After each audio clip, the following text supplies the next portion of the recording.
Salam sejahtera. Hari ini kita akan belajar satu lagi topik yang menarik, iaitu kepelbagaian ayat.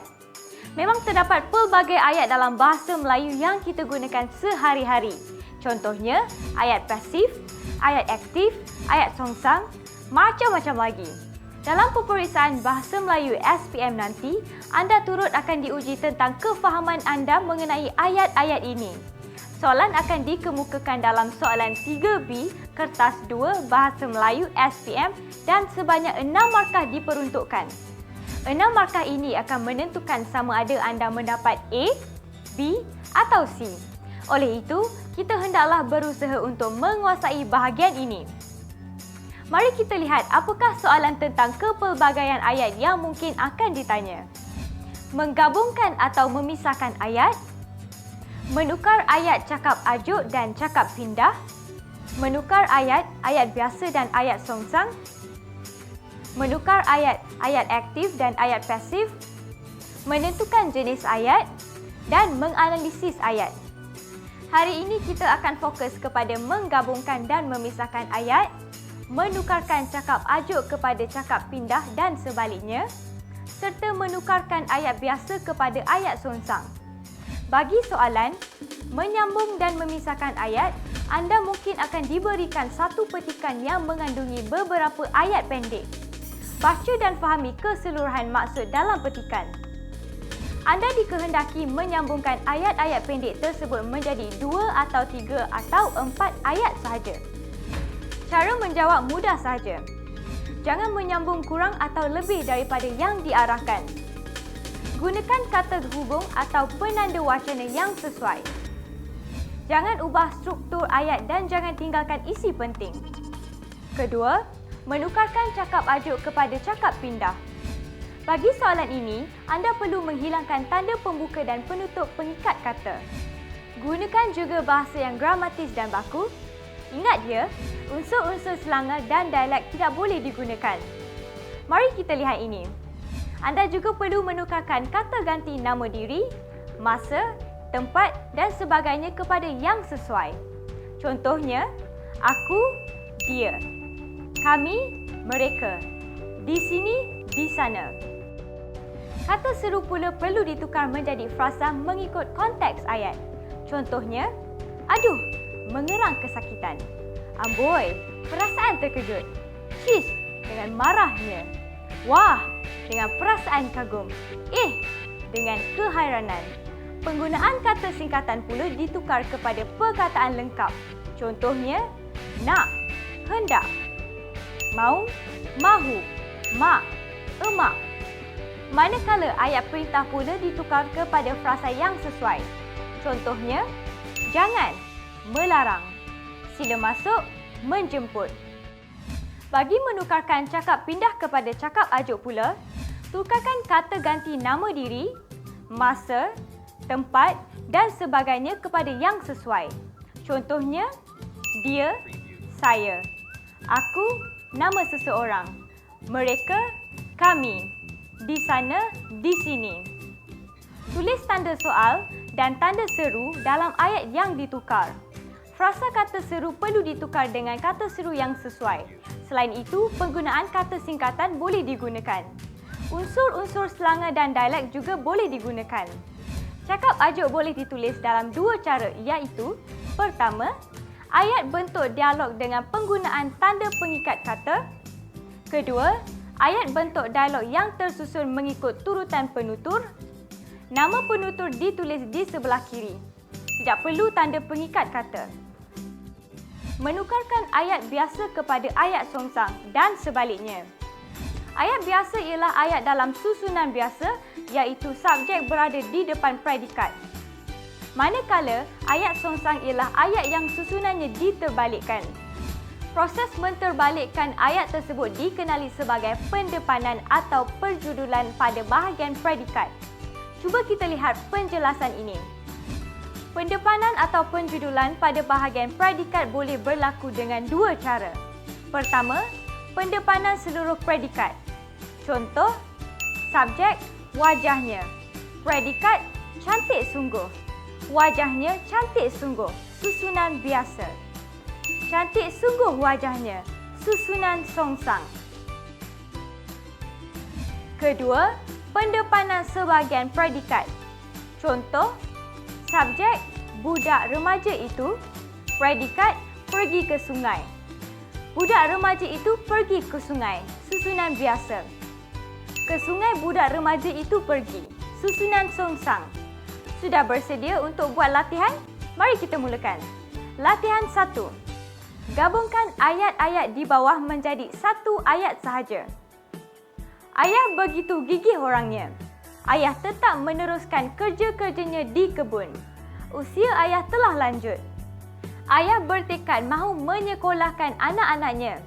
Ayah mahu anak-anaknya ke Menara Gading. Ayah bekerja dari pagi hingga petang. Ayah dibantu oleh ibu. Ibu juga telah tua. 6 markah. Pertama sekali, baca dan fahami keseluruhan maksud dalam petikan.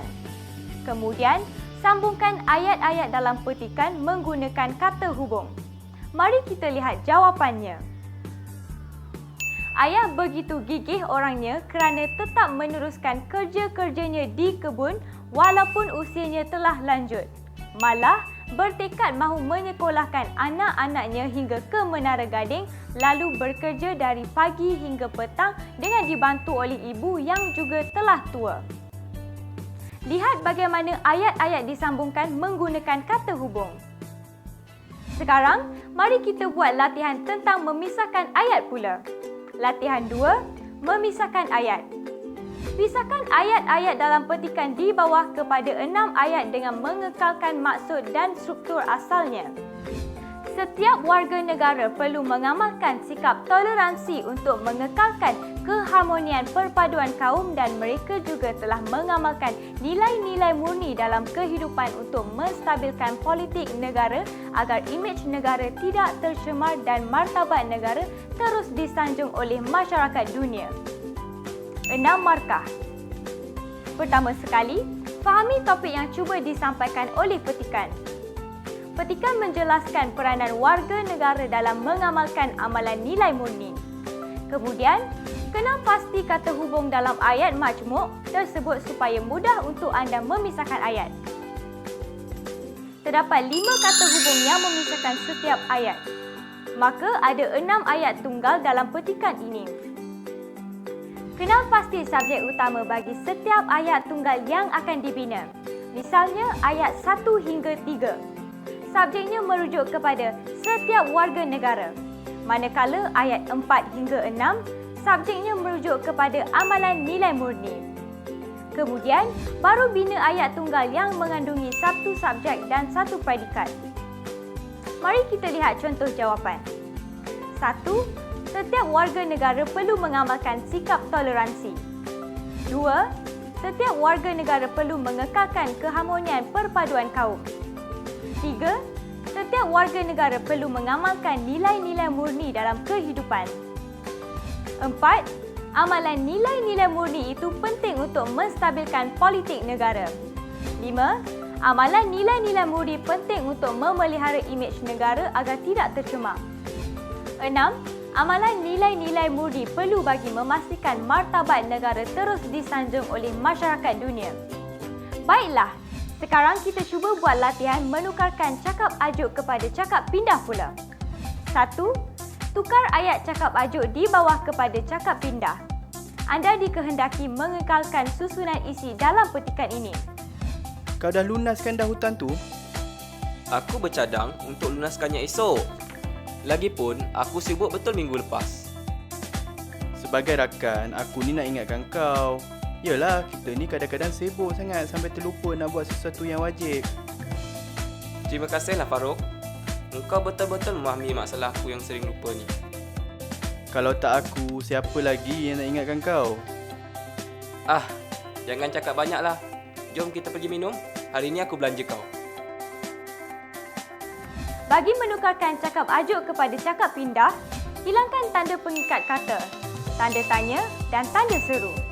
Anda juga perlu tukarkan kata ganti nama diri dan kata seru kepada ayat atau frasa yang sesuai dengan konteks ayat. Selain itu, kata singkatan mesti diubah kepada perkataan yang lengkap. Mari kita lihat contoh jawapan. Farouk ingin tahu sama ada Nick sudah melunaskan hutangnya atau belum. Nick memaklumkan bahawa dia bercadang untuk melunaskan hutang itu pada hari keesokannya kerana dia amat sibuk pada minggu sebelum itu.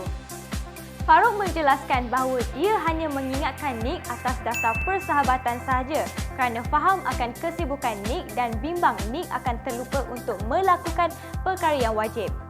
Nick lantas mengucapkan terima kasih kepada Farouk kerana sering faham akan kealpaannya. Farouk pula menjelaskan bahawa jika dia tidak mengingatkan Nick, tak ada orang lain yang akan melakukan sedemikian.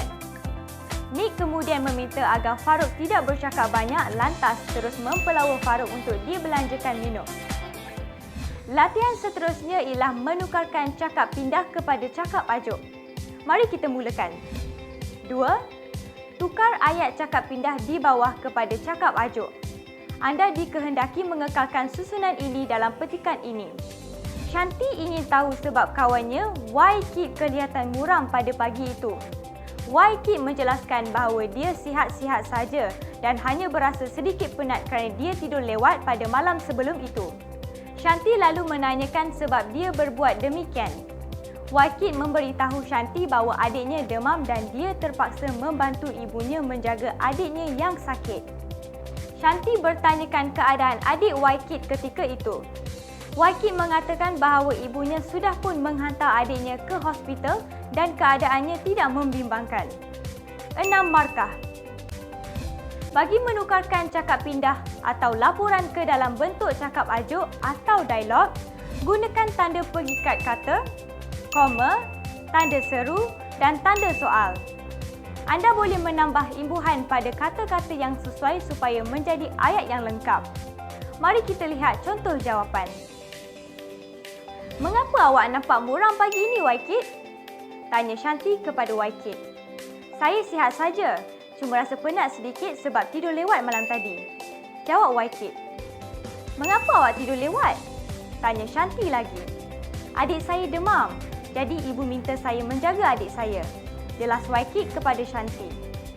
Oh, bagaimana keadaan adik awak sekarang? Tanya Shanti pula. Ibu saya sudah menghantar adik ke hospital dan keadaannya sekarang sudah tidak membimbangkan. Jawab Wakid kepada Shanti. Seterusnya, mari kita buat latihan menukarkan ayat biasa kepada ayat songsang pula. Tukarkan susunan ayat biasa ini kepada susunan ayat songsang. A. Ladang tanaman tebu itu sangat luas. B.